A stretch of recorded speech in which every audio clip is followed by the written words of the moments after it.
So you and I are both qualified social workers and we both also supervise other helping professionals. What are some tips around like self-care as a helping professional that you might be able to share with some others? Yeah, so I think one of the biggest things is either engaging in clinical supervision or getting like a mentor.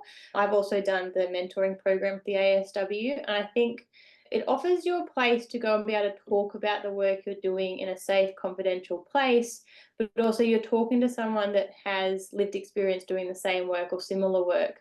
So there's that shared experience, but that we're still neutral as a supervisor as well, sitting there listening, where we might not get the same response if we're going and talking to colleagues because they're a little bit too close to the situation, or even friends and family who don't quite understand the work we're doing.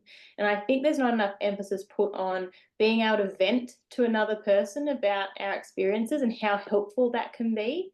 I mean, if we look at why counselling works, it's because you can go talk to another person about your problems and they're validating and emphasising with you. And I think supervision does that on a professional level and is really important to our self care. Definitely.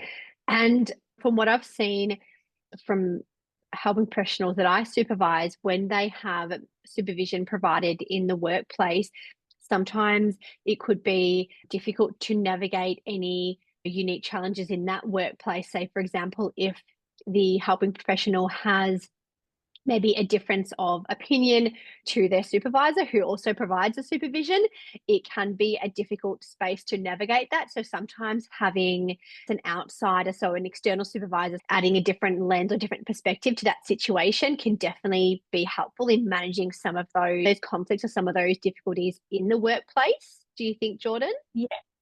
Yeah, I agree. I definitely recommend having external supervision. Whether or not you still keep some supervision in the workplace, if it's a part of that contract you've got with the company, but also having that external is really helpful. I've been in a couple of different situations myself as a helping professional where I've had external supervision or supervision from a direct lead. And I've seen the benefits of both, but also the cons. As currently, I provide supervision to people that I also manage as a team leader. And there's added complexities to that. And despite setting in some really firm boundaries and having some really honest conversations about how to differentiate between the dual roles, it's really hard for there not to be overlap.